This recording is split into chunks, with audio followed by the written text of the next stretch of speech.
Hey everybody, I once again welcome you all to Chemistry Zone Digital. My name is Ankur Goyal and you are at the right place if you really want to unlock your brain with a key to success in chemistry. Students, जैसा कि आप लोग मेरे पीछे देख सकते हैं, आज हम Essential 40 की इस ongoing सीरीज का लेक्चर नंबर 6 डिस्कस करने जा रहे हैं, जिसमें हम एक बहुत इंपॉर्टेंट नेम रिएक्शन डिस्कस करेंगे, एल्डिहाइड्स एंड कीटोन्स का Clemenson's reduction. Students, Clemenson's reduction is one such reaction जिसमें carbonyl compounds are directly converted to alkanes with same number of carbon atoms. Aldehydes and ketones में actually ऐसे दो reactions होते हैं जिसमें aldehydes और ketones को हम उतने ही कार्बन वाले alkane में convert कर सकते हैं. पहला reaction होता है Clemenson's reduction और दूसरा होता है Wolff-Fishner reduction. आज के इस सेशन में तो हम Clemenson's reduction डिस्कस करेंगे along with its shortcut and mechanism. लेकिन अपने नेक्स्ट अपकमिंग सेशन में मैं आपको Wolff-Fishner रिडक्शन करवाऊंगा. सो चलिए स्टार्ट करते हैं Clemenson's रिडक्शन. सबसे पहले एक ब्रीफ इंट्रोडक्शन के पॉइंट ऑफ व्यू से मैं आपको बता दूं कि Clemenson's रिडक्शन में हम कोई भी कार्बोनाइल कंपाउंड लेते हैं, carbonyl compound, and when I से कार्बोनाइल कंपाउंड, तो दिस कार्बोनाइल कंपाउंड में आइदर बी एन एल्डिहाइड और अ कीटोन. कोई भी एल्डिहाइड या कीटोन ले सकते हैं, एल्डिहाइड या कीटोन, और इस एल्डिहाइड या कीटोन का हम रिडक्शन करवाते हैं अमैल्गमेटेड जिंक और HCl की प्रेजेंस में. यहां पे हम प्योर जिंक लेना प्रेफर नहीं करते, we prefer to use amalgamated zinc. Zinc और मरकरी का एक कॉम्बिनेशन लिया जाता है, जिंक का मरकरी के साथ एक अलॉय लिया जाता है. हम at the end of the reaction ये भी डिस्कस करेंगे कि why not we use the pure zinc, amalgamated zinc क्यों लिया जाता है. लेकिन याद रखिएगा, जब भी आप कार्बोनाइल कंपाउंड को अमैल्गमेटेड जिंक और HCl से रिड्यूस करवाएंगे, तो इस केस में the carbonyl group is converted to methylene group. ये एल्केन्स में कन्वर्ट हो जाएगा, alkanes with same number of carbon atom, same number of carbon atoms. देखिए, मैंने आपको बताया कि the carbonyl group is converted to methylene group. होता क्या है इस रिएक्शन में कि अगर हम किसी भी एल्डिहाइड या कीटोन जिसमें ये कार्बोनाइल ग्रुप प्रेजेंट है, C double bond is called a carbonyl group, तो किसी भी एल्डिहाइड या किसी भी कीटोन को जब हम ZnHG से रिएक्ट करवाते हैं इन प्रेजेंस ऑफ HCl, तो ये याद रखिएगा, ये जो C डबल बॉन्ड O है, this CO is actually converted to CH2. ये O हट जाता है और O के बदले दो H लग जाते हैं, ये बन जाएगा RCH2R. तो the reaction is very simple. जो भी आप एल्डिहाइड या कीटोन लोगे, उस एल्डिहाइड या कीटोन में बीच में जो कार्बोनाइल ग्रुप होगा, that carbonyl group will be converted to methylene group. CH2 को मिथिलीन बोलते हैं, जैसे CH4 को मीथेन बोलते हैं, CH3 को मिथाइल बोलते हैं, वैसे CH2 को मिथिलीन बोलते हैं. तो during this reaction this carbonyl group is actually reduced to methylene group and we get alkanes with same number of carbon atom. So that was an introduction. Now let's start with this reaction with proper examples और फिर हम उसका mechanism भी discuss करेंगे. देखिए, मैंने आपको बताया कि कार्बोनाइल कंपाउंड्स को एल्केन्स में कन्वर्ट करते हैं. तो let us consider this carbonyl compound CH3CHO. This is an aldehyde ethanol. अगर आप इथेनॉल को जिंक अमैल्गम एंड HCl से रिएक्ट करवाएंगे, तो मैंने आपको बताया शॉर्टकट तो ये है स्टूडेंट्स की, ये O हट जाएगा और O के बदले दो H लग जाएंगे. तो यहां से कार्बोनाइल ग्रुप का जो O है, C double bond O, O हट जाता है, O के बदले दो H कार्बन में लग जाते हैं और ये बन जाता है CH3CH3. We get ethane. Ethanol is converted to ethane. अगर हम ये रिएक्शन प्रोपेनॉल पे कर रहे होते तो प्रोपेन बनता, ब्यूटेनॉल से ब्यूटेन, पेंटेनॉल से pentane and so on. So step retention रहती है इस रिएक्शन में, ना स्टेप अप होता है ना स्टेप डाउन होता है. जितने कार्बन वाला आप रिएक्टेंट लेकर चलते हो, आपको उतने ही कार्बन वाला प्रोडक्ट मिलता है. एक और एग्जांपल देखते हैं. देखिए, CH3 C double bond O CH3. अगर हम इसे जिंक अमैल्गम और HCl से रिड्यूस करवाते हैं, तो ये O हट जाएगा, दो H लग जाएंगे and this will be directly converted to CH3 CH2 CH3. अब देखिए, आपकी बार हमने कीटोन का एग्जांपल लिया, दिस इज प्रोपेनोन. तो आप एल्डिहाइड भी ले सकते हैं, कीटोन्स भी ले सकते हैं. पहला एग्जांपल मैंने आपको एल्डिहाइड पे दिया था, कीटोन पे दिया। So this is a 3 carbon ketone called propanone, commonly called acetone. और जब हम इस एसीटोन को जिंक एमाल्गम और HCl से रिड्यूस करेंगे तो ये कार्बोनाइल ग्रुप जो है ना बीच में, इसका O हट के 2 H लग जाएंगे and this would be converted to propane. Reaction seems to be very simple students. देखने में रिएक्शन बहुत सिंपल लग रहा है। कोई भी एल्डिहाइड या कीटोन जब आप लेंगे उसे अमालगमेटेड जिंक और HCl से रिड्यूस करवाएंगे तो एल्डिहाइड या कीटोन का जो C डबल बॉन्ड O होगा उसका O हट के 2 H लग जाएंगे और वो उतने ही कार्बन वाले एल्केन में कन्वर्ट हो जाएगा। Now let's discuss the mechanism of this reaction कि रिएक्शन किस मैकेनिज्म को इन्वॉल्व करता है। तो इस पर्टिकुलर रिएक्शन में सबसे ज्यादा वाइडली एक्सेप्टेड मैकेनिज्म इन्वॉल्व करता है the protonation of a carbonyl group followed by the formation of a carbon ion. देखिए सबसे पहले रिएक्शन मैकेनिज्म का पहला स्टेप क्या इन्वॉल्व करेगा।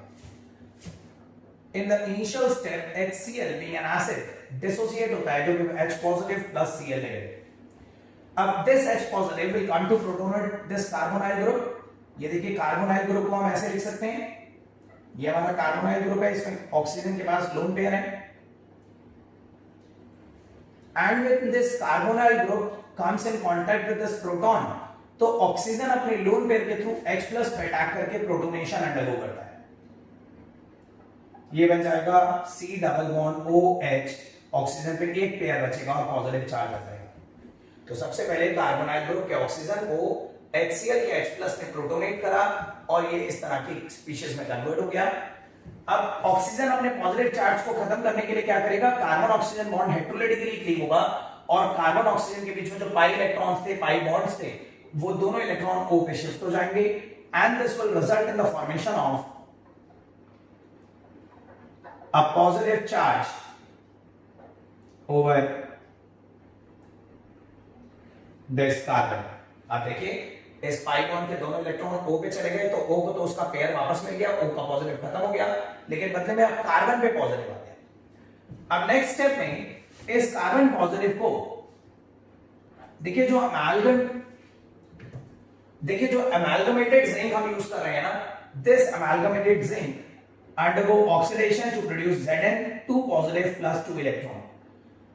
तो ये अमालगमेटेड जिंक सबसे पहले ऑक्सीडेशन अंडरगो करता है, Zn is converted to Zn2 positive plus 2 electron और ये जो 2 इलेक्ट्रॉन प्रोड्यूस होते हैं ना स्टूडेंट्स, यही 2 इलेक्ट्रॉन इस कार्बोकेटायन को दिए जाते हैं। तो देखिए जैसे ये 2 इलेक्ट्रॉन कार्बोकेटायन के ऊपर आ जाएंगे, इसमें से पहला इलेक्ट्रॉन जब कार्बन पे आएगा तो इसका पॉजिटिव चार्ज खत्म हो जाएगा, न्यूट्रल हो जाएगा। फिर एक और इलेक्ट्रॉन आएगा तो this carbocation will be converted to a carbon ion CH3 CH3 negative OH। तो एक बार फिर से ये सीक्वेंस देखिए स्टूडेंट्स, सबसे पहले HCl ने प्रोटॉन रिलीज करा और कार्बोनाइल के ऑक्सीजन ने उस प्रोटॉन पे अटैक करके प्रोटोनेशन अंडरगो करी and it resulted in the formation of this species. उसके बाद कार्बन ऑक्सीजन बॉन्ड हेटेरोलेटिकली क्लीव होता है और पाई बॉन्ड के दोनों इलेक्ट्रॉन O पे चले जाते हैं। इससे ऑक्सीजन तो स्टेबल बन जाता है लेकिन कार्बन अनस्टेबल होता है, it is now converted to carbocation. फिर नेक्स्ट स्टेप में Zn ऑक्सीडेशन अंडरगो करता है टू रिलीज 2 इलेक्ट्रॉन्स और वो दोनों इलेक्ट्रॉन कार्बोकेटायन को दे दिए जाते हैं और ये सीधे कार्बोकेटायन से कार्बन आयन में कन्वर्ट हो जाता है। अब नेक्स्ट स्टेप में इस कार्बन आयन पे सक्सेसिवली एक एक करके 2 बार प्रोटॉन का अटैक होगा। देखिए नेक्स्ट स्टेप यहां पे दिखाते हैं, this was the second step. Third step दिखाते हैं यहां पे CH3 CH3 ये नेगेटिव बन चुका है और यहां पे OH न्यूट्रल है। याद रखिएगा ये जो हर बार हम H पॉजिटिव यूज कर रहे हैं, ये H पॉजिटिव हमें HCl से मिल रहे हैं।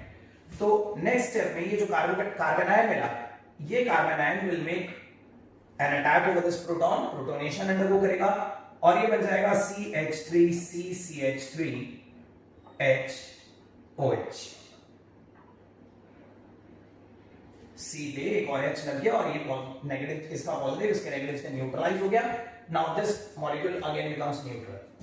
फिर मैंने आपको बताया सक्सेसिव अटैक होता है प्रोटॉन का, एक बार फिर से प्रोटोनेशन होगी और अब की बार ऑक्सीजन अपने लोन पेयर के थ्रू इसमें अटैक करेगा और ये एक प्रोटोनेटेड अल्कोहल में कन्वर्ट हो जाएगा CH3 CH3 HOH2 पॉजिटिव।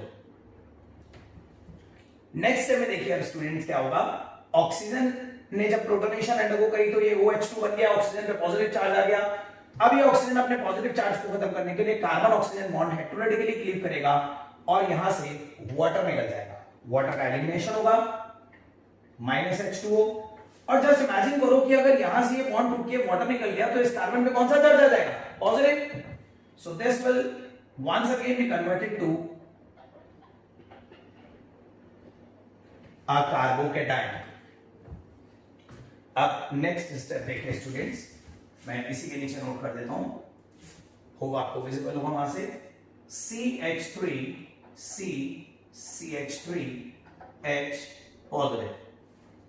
अब जैसे फर्स्ट स्टेप में हुआ था ना स्टूडेंट्स कि ये कार्बोकेटाइन मिला था और इस कार्बोकेटाइन को जिंक ने 2 इलेक्ट्रॉन्स दिए थे, again the same step would be repeated. देखो फिर Zn ऑक्सीडाइज होगा to produce Zn2 positive plus 2 electrons, Zn की ऑक्सीडेशन से फिर Zn2 पॉजिटिव बनेगा, 2 इलेक्ट्रॉन प्रोड्यूस होंगे और ये 2 इलेक्ट्रॉन फिर से इस कार्बन को दे दिए जाएंगे।